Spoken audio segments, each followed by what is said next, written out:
Aranauã, Axé, Mutumbá, Macuyu, Colofé, salve, salve, saravá. É com muita alegria, com muita satisfação que nos dirigimos a cada uma e a cada um de vocês pela Rede Mundial de Computadores, aqui através dessa rede social, sempre lembrando que todos os sacerdotes e sacerdotisas ligados à Ordem Iniciática do Cruzeiro Divino, filhos e filhas espirituais de Mãe Maria Elise Rivas, estão numa campanha de prevenção ao coronavírus e numa campanha de solidariedade nessa época de pandemia, de isolamento social tão necessário. E eu começo dizendo a vocês, fiquem em casa. Se vocês não precisam sair, fiquem em casa. Tem sido uma constante as pessoas na rua, quebrando o isolamento social, arriscando suas vidas, arriscando a vida daquelas pessoas que amam. Então, tem sido muito difícil as pessoas manterem esse isolamento social. Se tivéssemos mantido o isolamento social mais disciplinado, muito provavelmente não teríamos esse número exagerado de infectados pelo coronavírus e as mortes também teriam sido muito menores. Eu falo a vocês aqui da cidade de Petrópolis, na região serrana do estado do Rio de Janeiro. É uma cidade que está sendo bastante atingida pelo coronavírus, uma cidade turística e bastante atingida pelo coronavírus. Se não estou enganado, o último número de mortes confirmadas pelo coronavírus em Petrópolis está em 17. São números confirmados, que foram testados. Esse número pode ser muito maior, porque nem todas as pessoas foram testadas e aquelas que foram testadas ainda não receberam o retorno desses testes, o resultado desses testes.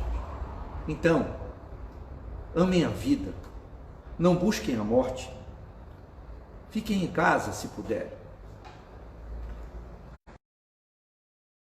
Assim, mas eu queria fazer algumas reflexões com vocês hoje a respeito dessa sociedade que nós temos e de uma possível sociedade a ser construída.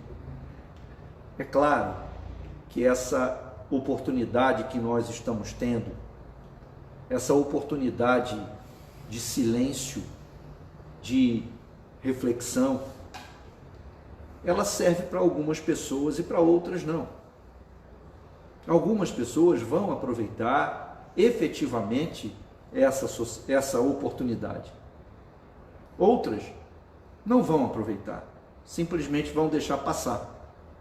Como o tempo que passa, como o tempo que escoa pelas mãos e vai embora e a gente não faz nada. A gente precisa lembrar que o futuro a gente começa a fazer hoje. O hoje é o futuro do ontem. O amanhã é o futuro do hoje. Então esse amanhã nós precisamos construir hoje, aqui, agora. Não podemos deixar para depois. Precisamos ter uma visão histórica mais intensa e mais acertada de nossa própria vida, de nossa própria existência. Então, para basear nossa reflexão de hoje, eu vou pedir licença a vocês e vou utilizar Eduardo Galeano novamente. Vocês já devem ter percebido que eu gosto muito de Eduardo Galeano, de Mia Couto, de Bertolt Brecht e tantos outros. Mas eu tenho usado um pouco mais o Galeano por ele falar bastante da América do Sul. Ele fala muito da América do Sul. Eu vou usar alguns textos dele, dos anos 80, de um livro chamado Ser Como Eles, que se vocês não tiveram oportunidade de ler, eu sugiro a leitura. E vou pedir licença a vocês, eu preciso trocar aqui o óculos, porque a idade já pegou e a gente precisa utilizar alguns artifícios Vamos lá? Primeiro nós vamos falar de um pequeno texto, pequenino, chamado O Sequestro da História. O sistema nega aos mortos de fome até mesmo o alimento de sua memória. Para que não tenham futuro, roubam seu passado. A história oficial está contada a partir dos pelos e para os ricos, brancos, machos e militares. A Europa é o universo. Pouco ou nada aprendemos do passado pré-colombiano da América, e quanto ao da África, melhor nem falar. O conhecemos somente através dos velhos filmes de Tarzan, abro aspas, que era branco. A história da América, a verdadeira, a atraiçoada história da América, é uma história da dignidade incessante. Não existe um só dia do passado no qual não haja ocorrido algum ignorado episódio de resistência contra o poder e o dinheiro. Mas a história oficial não menciona as sublevações indígenas, nem as rebeliões de escravos negros, ou as menciona de esbarrão. Quando as menciona? Como episódios de mau comportamento. E jamais diz que algumas foram encabeçadas por mulheres. Isso nem pensar. Os grandes processos econômicos e sociais não existem nem como fundo de cenário. São escamoteados para que os chamados países em desenvolvimento não saibam que não vão rumo ao desenvolvimento, e sim que vêm dele.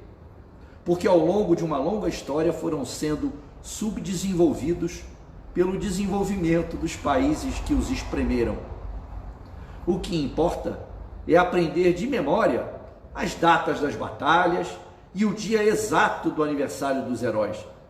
Enfatiotados como para uma festa ou desfile, estes homens de bronze agiram solitariamente por inspiração divina, seguidos pela sombra fiel da abnegada companheira. Atrás de todo grande homem há uma mulher, nos dizem, duvidoso elogio que reduz a mulher à condição de encosto de cadeira. No duelo entre o bom e o mal, os povos cumprem passivamente o papel de figurantes. Os povos formam um confuso montão de débeis mentais, ansiosos por chefes mandões e periodicamente engolem, como se fosse caramelo, o veneno vermelho do comunismo. Estrangeiro é o capitalismo. A demonização das forças de transformação, agentes de ideologias estrangeiras, traficantes de cocaína, marxismo e outras drogas, requer o prévio esvaziamento da memória histórica. Na verdade, estrangeiro na América é o capitalismo, que não foi inventado por Manco Cápac, nem por Montezuma, e sim imposto de fora e de cima pelos invasores europeus do século XVI. A conquista mercantilizou a vida americana e impôs o isso a troco daquilo, enquanto a igreja projetava a ordem divina, a lei da ganância e a lei do medo. Se obedece, você ganha o céu. Se desobedece, o inferno castiga. Entretanto, não há na América tradição mais antiga que o modo comunitário de produção e de vida. Além de ser a mais antiga, a comunidade é a tradição mais teimosa, a mais obstinadamente viva, apesar da perseguição incessante que sofre há 5 séculos.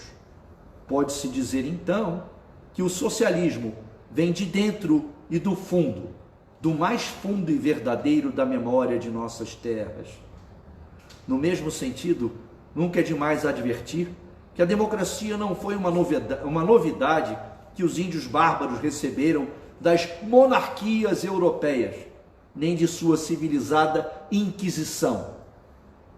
Fora de Cusco e de Tenochtitlan, que eram centros de despotismo hereditário, as crônicas da época relatam várias situações reveladoras ocorridas em comarcas diversas. Os índios perguntavam quem tinha eleito o rei da Espanha ou o da Inglaterra, porque eles mesmos elegiam seus chefes em assembleias, onde as mulheres, aliás, também votavam e opinavam. E nos foi imposta toda uma democracia por uma monarquia. Como isso? Como que uma monarquia pode ser democrática? Por que nos tiraram a voz e a vez?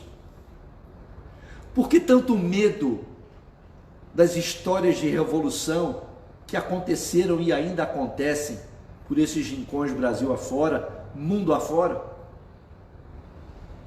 Por que tanto medo das comunidades tradicionais? Será que os poderosos, donos do capital, que hoje estão amargando prejuízos, sim, porque a produção parou, porque a classe trabalhadora, a classe proletária é quem produz de verdade? Um capitalismo criado por nosso egoísmo, um capitalismo que insufla em nossas mentes necessidades, entre aspas, que não precisamos, que faz com que aquilo que produzimos não tenha valor, mas aqueles que são donos do capital é que tem valor? Por quê? Por que não podemos ter uma sociedade mais igualitária? Por que não podemos ter comunidades como são os povos tradicionais, como são as comunidades de terreiro, onde as construções são coletivas, onde todos têm parte, onde todos têm importância? Vocês já se perguntaram, numa orquestra, qual é o instrumento mais importante? É o fagode? É o oboé? É o violino? É o violoncelo? São as tombadoras? É o prato? É o triângulo? Ué, triângulo? É o triângulo. Qual será desses instrumentos musicais o mais importante?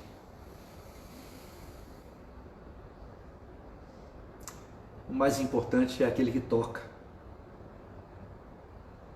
Porque se não tiver o artista para tocar um instrumento, que vai ser só um objeto mudo. E a música, o produto, aquilo que sai da verve do artista, isso não tem preço. Não pode ser coisificado. Você também é um músico, porque você faz a sua vida, e a sua vida não pode ser coisificada, não pode ser precificada.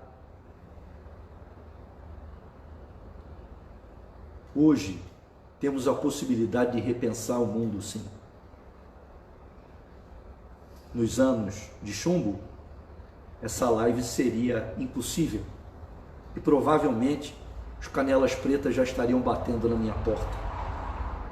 Ou algum vizinho já teria feito a sua denúncia aos órgãos, entre aspas, competentes.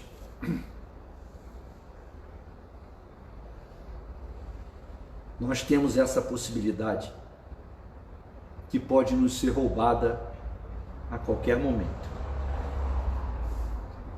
Estejamos atentos, façamos a nossa parte. Não percam a esperança, não percam a fé, Não percam o bom ânimo. Mantenham vivos em vocês esses sentimentos. Não se deixe apagar nem desestimular. Que a nossa indignação se torne uma digna ação. Que nós possamos agir de maneira correta no mundo. Que possamos ter hoje, nesse momento, uma reflexão mais profunda de como podemos agir no mundo para torná-lo melhor para todas e todos. Não somente para mim ou para você, mas para todas e todos. Eu peço aos orixás e aos ancestrais que possam nos trazer sempre luz à mente, sabedoria ao coração, e que as nossas ações possam ser harmônicas, harmoniosas, como são as vozes do Verbo. Que os senhores da luz, da vida e da sabedoria possam nos abençoar hoje e sempre. Recebam o nosso abraço amigo e até breve. Axé.